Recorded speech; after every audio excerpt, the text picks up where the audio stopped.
You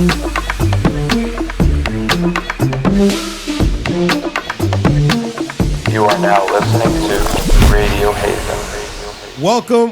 Welcome on in to Radio HAVN episode number 1, the first of many. I am your host, DJ McLovin. This is only but the starting point. This is the planting of the seed, if you will, of exposing you guys to producers, to DJs, and anything and everything in between when it comes down to creativity. Without further ado, I'm not even going to waste any time because this is just going to be one of those things that go for episodes and episodes and episodes and episodes. So if you're here, if you're a day one viewer, listener, whatever the case may be, first and foremost, thank you. And I'm also going to say thank you to our first guest, because it's only right that we do start you guys off with exposing you guys to nothing but pure greatness. Our guest for today, for episode 1, I feel like it's only right that we started off this way, being the fact that from behind the scenes to the front of the scenes, this person has seen and done so many things that have led us to create Radio HAVN to what it is today.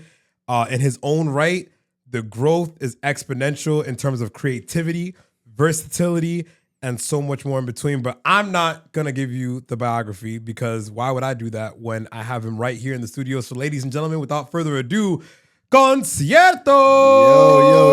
Yo, what up? Yo. What up?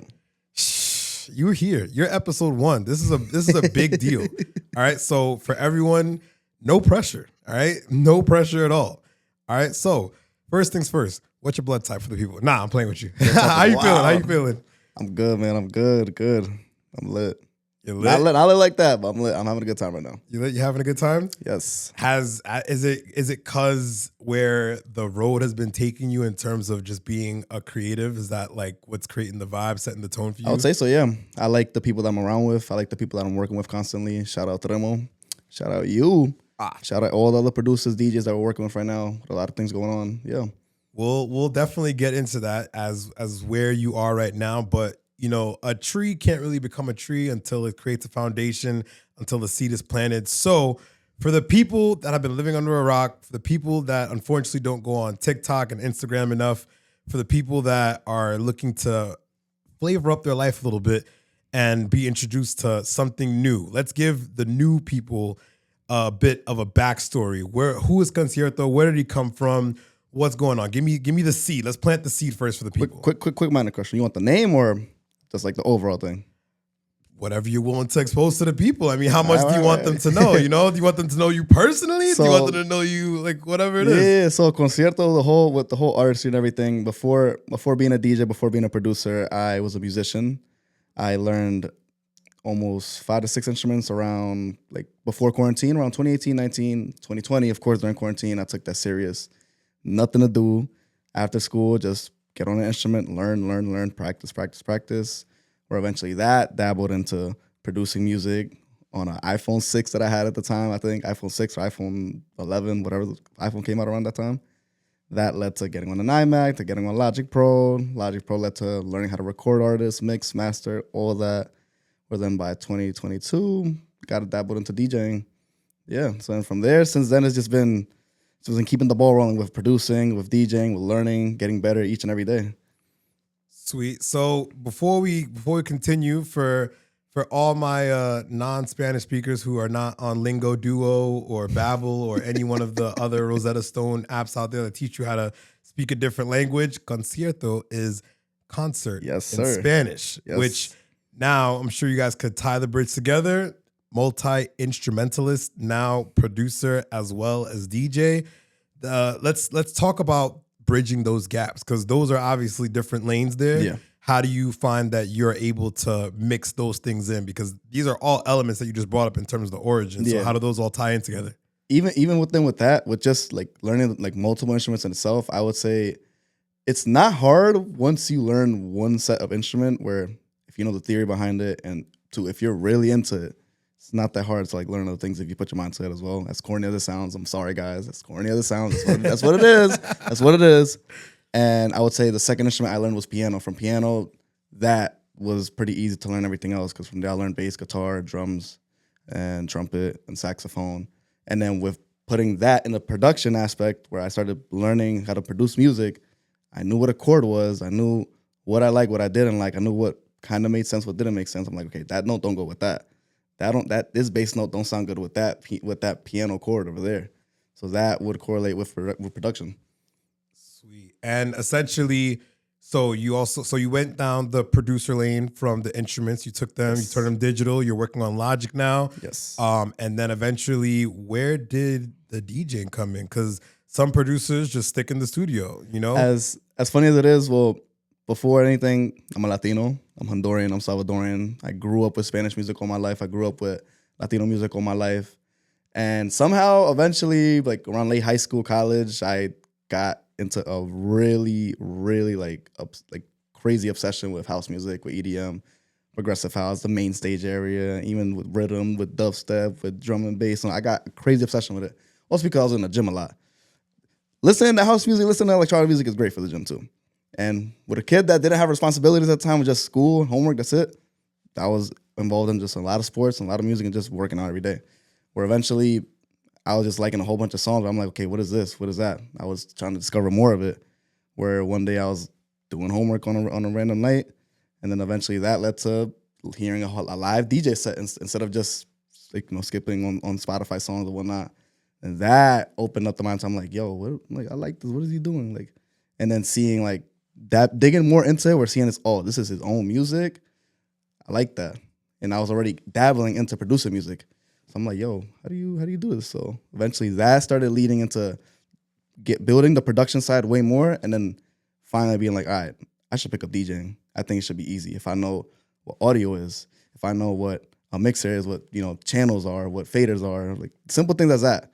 So then that led with the DJing. And you found the transition to be like, did you find it to be easy? Did you find it to be like you're like looking at like a menu in Chinese and you don't even know how to translate it? Like how was the transition? I think given it with today's generation that I'll say we have it easy. Like we're privileged. We have it easy with YouTube, with ChatGPT, with AI, with Google. Like it's not that hard to learn a lot of things, especially if you're just constantly like finding yourself in a rabbit hole and digging through like, how do you do this? How do you do that? Why does this make sense with that? And I think I find myself doing that all the time if I get really into something. So with DJing, it happened to be with that. And do you remember your first time DJ? Like, what was your first set? What was it? Like a public gig or just like me dabbling around in my house or something? Let's go public gig. Because everybody eventually, even me myself, I remember like virtual DJ. What's that? Like, and I'm over here thinking I'm like the mix master hitting the backspin or whatever. So of course I started with if I remember correctly, I started with a Newmark Mix Track Pro 3 or Pro 2, something like that. It was Throwback. It was like $100, $200 controller. It was gifted. And then from there, got on Serato Light. I know it was green, so I'm like, that ain't Scratch Light. That was Serato Light. And I was just downloading all the house songs that I liked on my Spotify. I was like, yo, I think house is like the easiest to like learn since it's just a 4-on-the-floor kick. So from that leading to like a public gig that didn't happen until like late 2023, I would say around Thanksgiving, where you dabbed me into that, like, yo, you know music, and yes, I seen you DJ before. He's like, yo, you think you could do this? I'm like, what is it? I'm like, he's like, Latin. You told me you like Latin music. I'm like, all right. I'm like, this is like reggaeton or something. I could do it. I know reggaeton. That first time, oh my God, I think for myself it didn't go well. I would say so for myself, especially hearing it from like 3 years later, however long it was. Definitely way different than what it is now. But that first time was definitely nerve-wracking, and I'm like, whoa, like I'm in front of people now. That like I gotta take this serious. I can't. I'm not in the bedroom like, okay, this does this does that. Like, I gotta lock in right now. All right, so I think it's only fair, because over here at Radio Haven, definitely there's gonna be a lot of raw content, a lot of raw conversations. I'm gonna break. I think this would be considered to be breaking the fourth wall a little bit. Yeah. So, me and KONCIERTO are great friends. This is essentially someone that I consider family. And I've seen what I would say is most of your DJ career, maybe all of it, since it kind of came up about.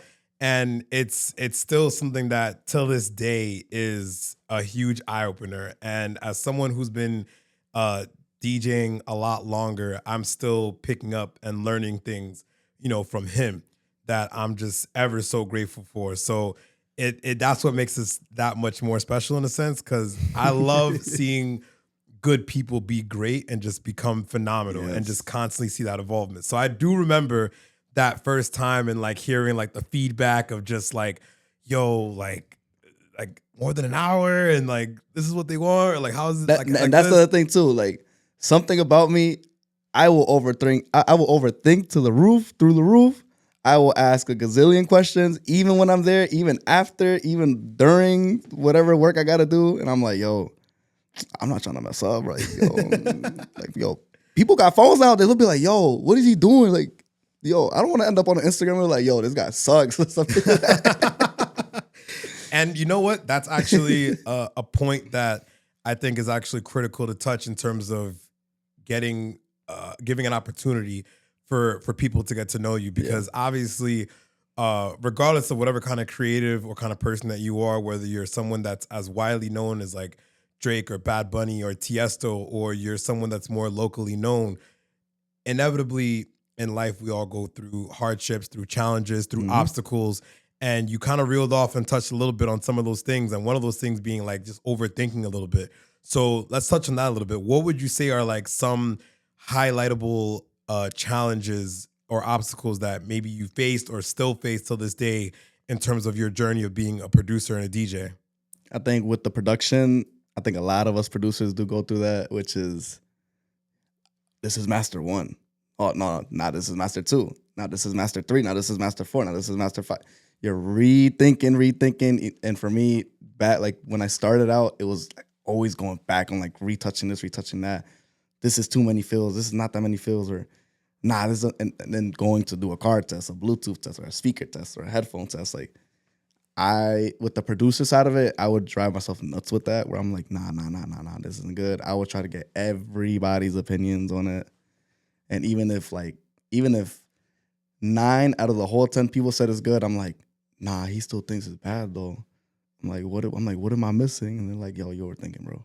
I'm like, am I overthinking or am I not? What's going on? Yeah, everybody strives to hit like that 100%, and then when you hit 99, it's just like, where's that 1% that's missing? And it could drive you crazy as a producer. Absolutely, yeah. So that's as a producer. So what about a DJ? Because obviously, like I know you have like different ways you navigate like DJing versus producing.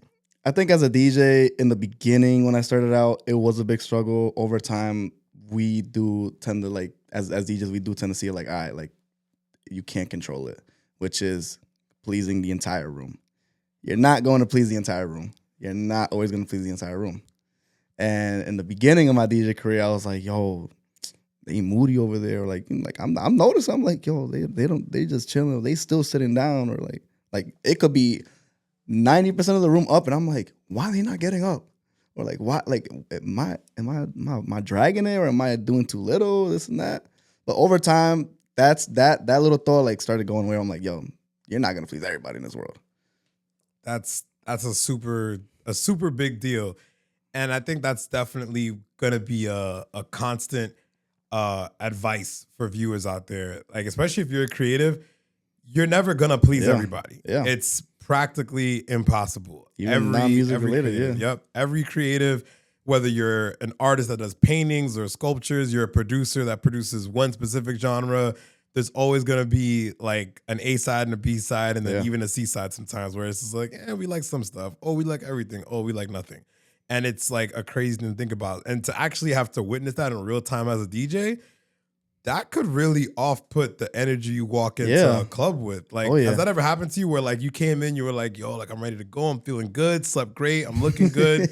And then you get in there and you hop on, or even before you hop on, you see the crowd and it's just like, I think we're going to break fourth wall again.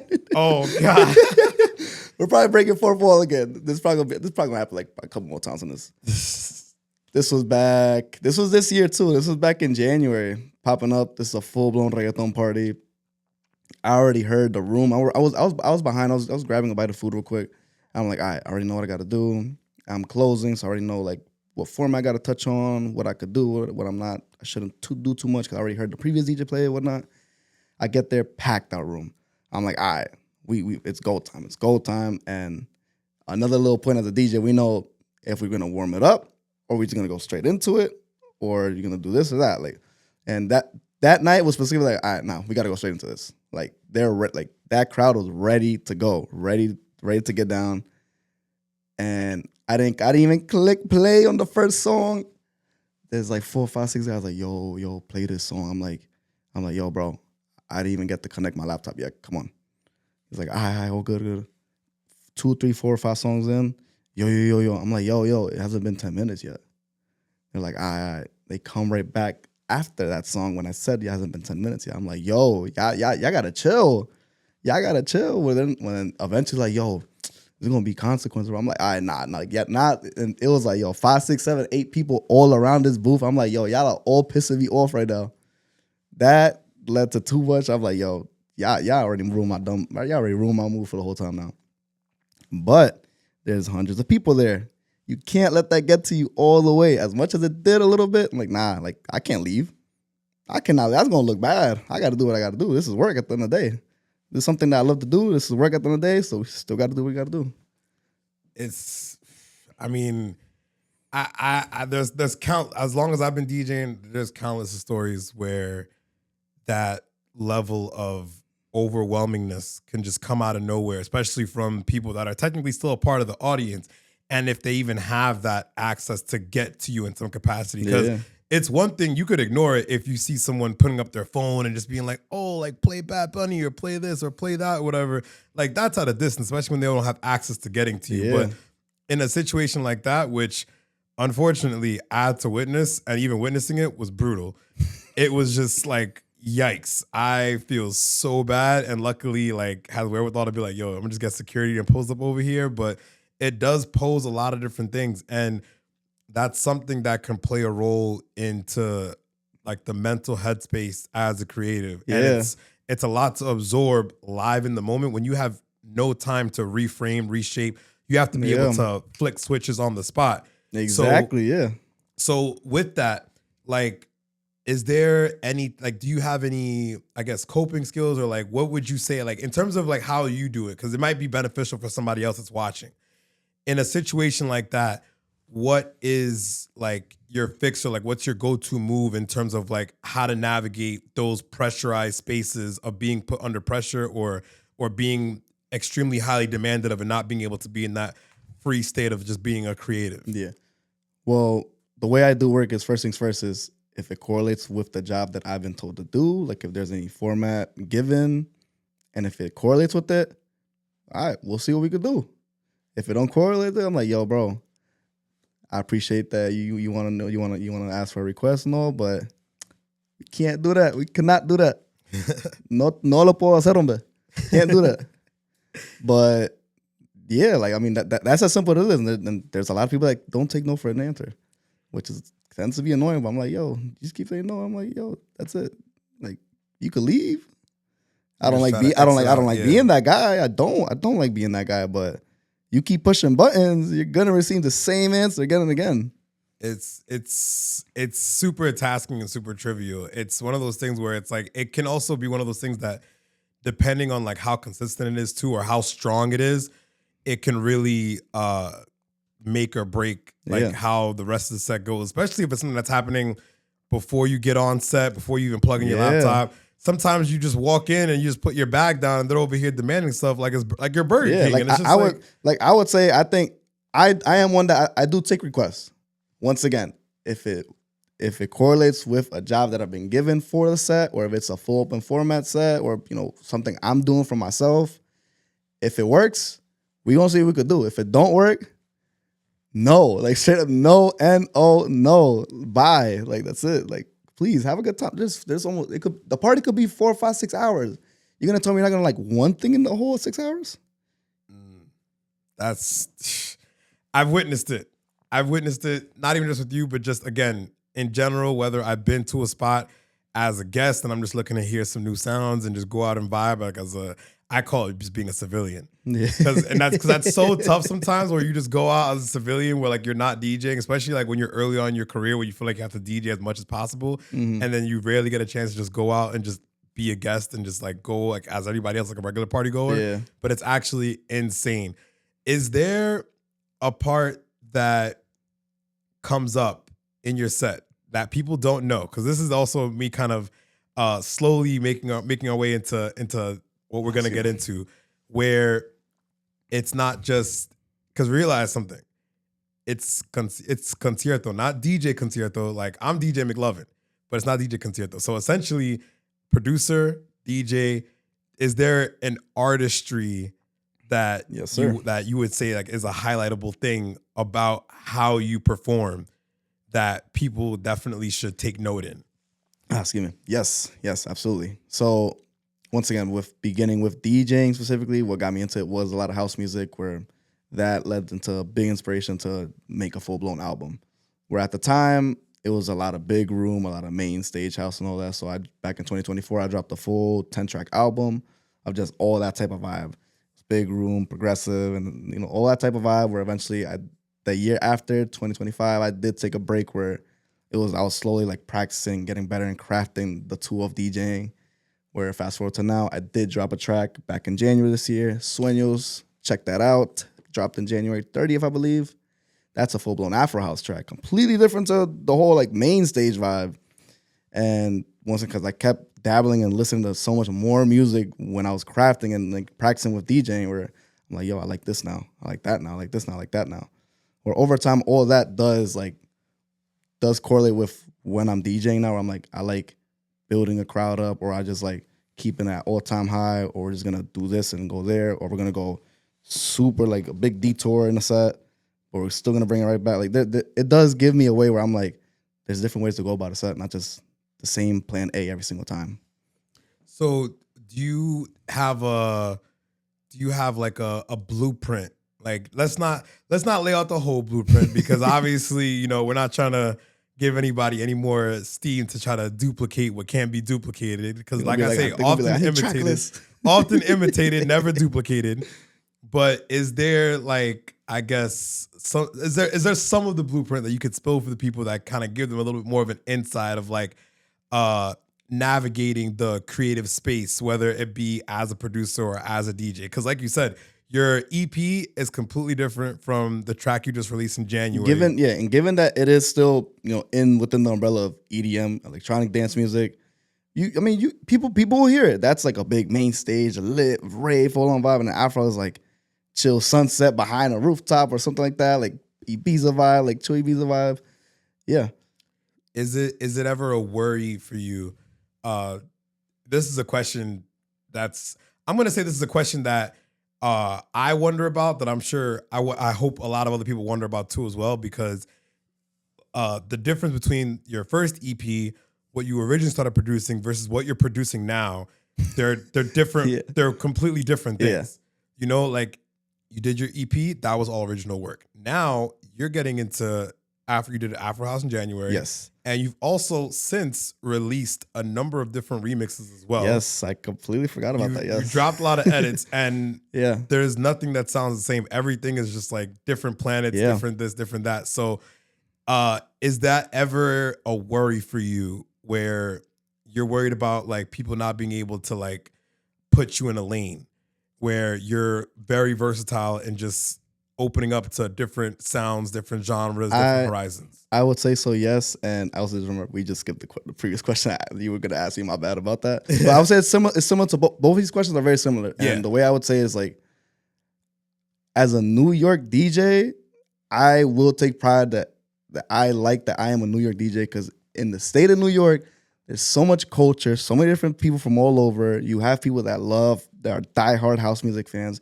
You have people that are diehard Latinos that just only want to hear reggaeton, dembow, merengue, salsa, bachata. You have full-blown Caribbean people that just love dancehall, soca, reggae, and all that. You have all that in New York. And I think if you're a New York DJ, it's very important and crucial to know at least a good amount of everything. Because the amount of people you meet, the amount of culture you meet, I love that. I love knowing and learning about so much different cultures that's not like my area, like given that I'm Salvadorian, Honduran, meet people that's completely different, and then dabble in the music, dabble in the production behind that. Dabble like, oh, why do the DJs do that specifically? That's different than what I do.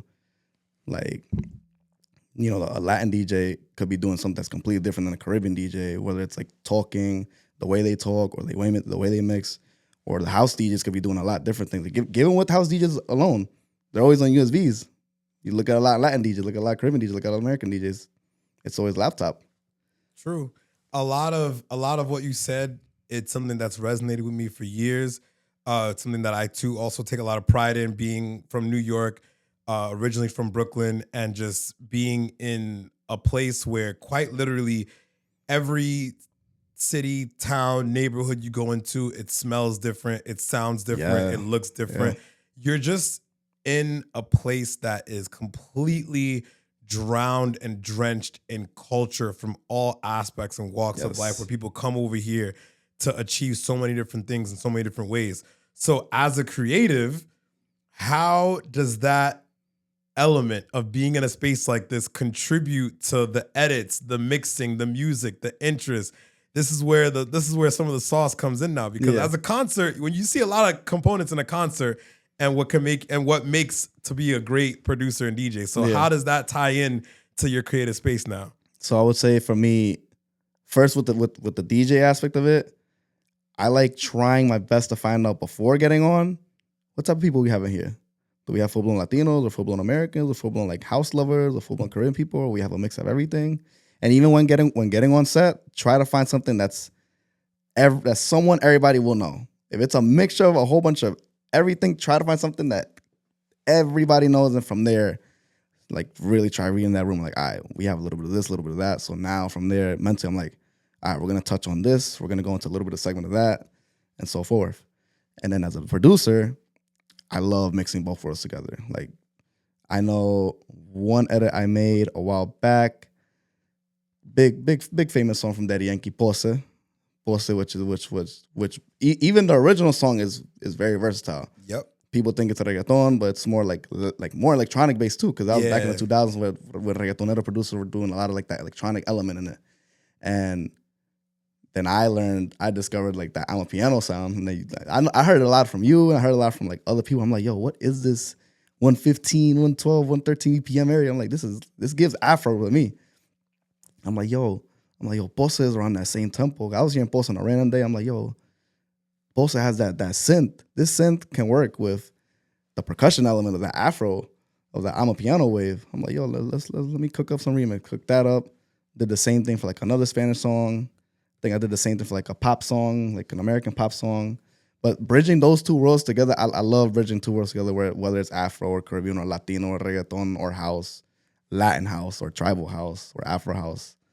Like I love putting like both worlds together where you can get fan bases of both, and they're like, yo, I never heard a Puerto Rican singer on like an Afro beat, or a Puerto Rican singer or like a Cuban singer on a trap beat or this and that. Like, I'm just making things up from the top of my head, but I like seeing that where it's like, yo, there's two worlds in the production.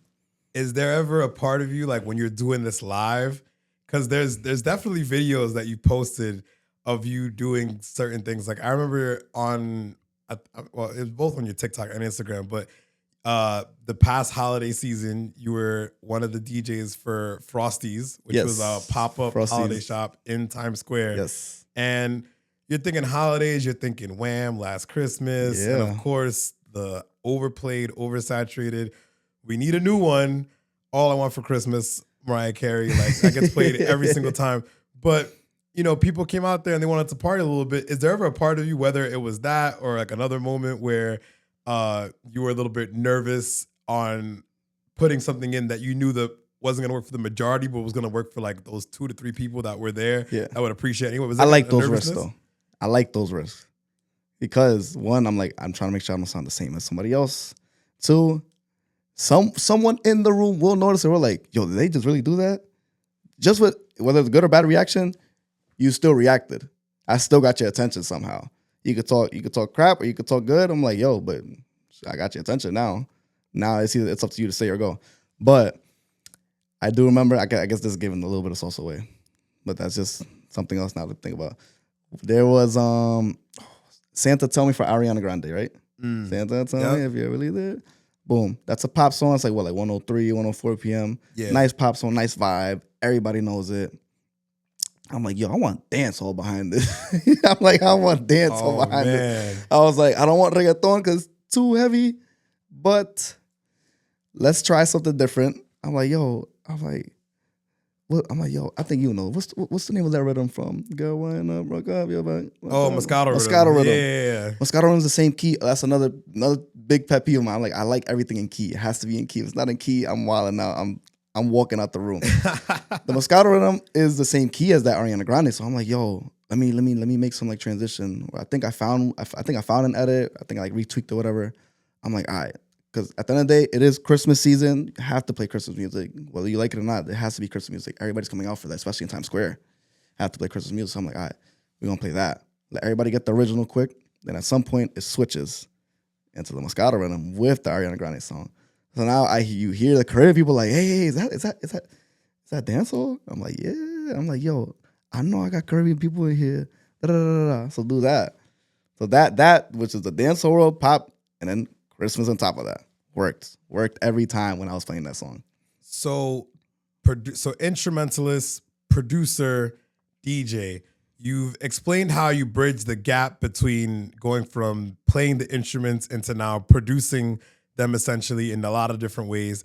Now you're also DJing, you're making edits, you're making remixes, you're making original work. The bridge that I would say, and please correct me if I'm wrong, between the producer and the DJing aspect is probably, in short, mixtapes, which you've definitely been putting out a lot of different, projects and stuff on. One of them being what I would say would probably be your baby, Pulso Urbano. Yes. Which now there's a second installment that was released fairly recently, and hopefully a third one coming. Okay. We're gonna see. It depends if the music is good from this year, because I would say what's big on me for that mixtape series for Pulso Urbano is the new music. I love shining light on the new music, and especially with Pulso Urbano is always new on reggaeton, dembow, or anything that's Latino Urbano that's like big right now. Like for right now, it's a lot of dancehall Latino that I've been keeping track of, and Afrobeat Latino, and that being like your, I guess, staple mixtape in terms of like laying a foundation of just that creative headspace of bridging the gap between producer and DJing, because those are two different worlds. They have their similarities, but do you find that that's like your way of building the bridge and giving people a connection to see both sides of you in one aspect? Yes, because one, with these mixtapes, they are fully produced. They're not recorded. Can I record them? Yes, but with the word of production, there's so many ways you could get creative with it, and then I would say it is a lot quicker, especially if I already have like a mental like blueprint of it where I'm like, I want to do this with that, with this and that, where I'm like, everything I start explaining is like, that's way too impossible to do now on a DJ set, where there's so much to do with a blank project on Logic or Ableton or FL. There's so many ways to go.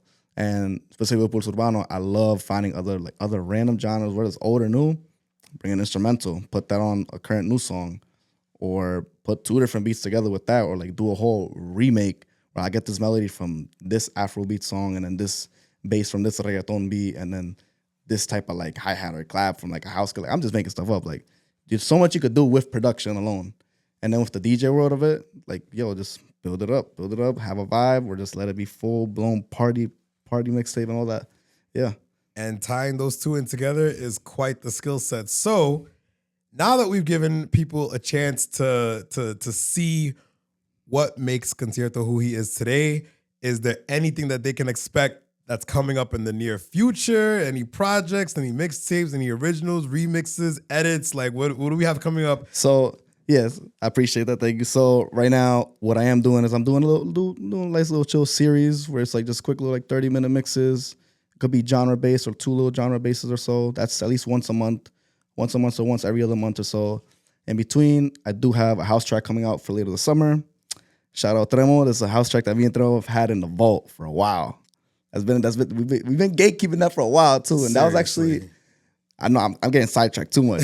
Everyone knows this. We made that song back when the first time we met, when me and Tremo met. That first day we finally linked up. That's when we made that track, and that was years ago. House track.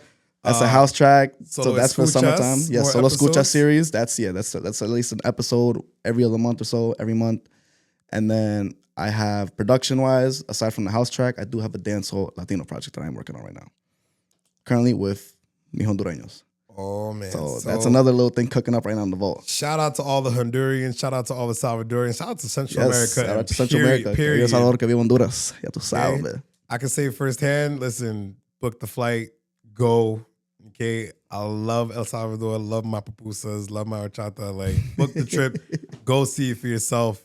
Okay, here's a product of what El Salvador and Honduras can produce. And speaking of produce, where can the people find the productions? Where can they listen to the mixes? Where can they find you? Where can they catch you? Like, what's next? Like, where can they gotta follow you now? So where can they you find want you? To find me? Find me on Instagram, YouTube, SoundCloud, Apple Podcasts as well. Completely free for my iPhone users. You guys know that. I know you probably offloaded the app. Just click download again on the App Store quickly. Concierto, KONCIERTO. Find me on all platforms with that same name.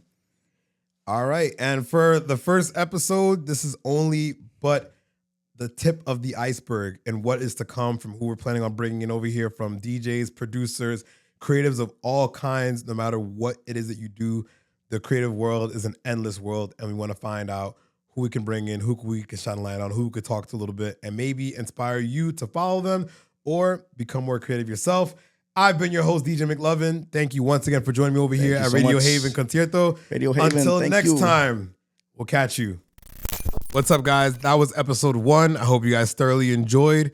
Hope you guys are ready for more and more and more, as we do have so many more people that we want to bring on over here and talk to and discover more about what it takes to be a creative, as well as the good stuff and the bad stuff and anything and everything in between. We do have other aspects to this show. Like, for example, Concierto did cook up a lovely mix for you guys. So be sure to tap the link in the bio below, and you could find more episodes and more mixes from the guests that we bring in over here at Radio HAVN. Be sure to like, share, and subscribe across all media platforms: YouTube, Facebook, Instagram, Twitter, TikTok, you name it, at Radio HAVN. That's RADIOHAVN. Once again, DJ McLovin. I'll catch you guys next time.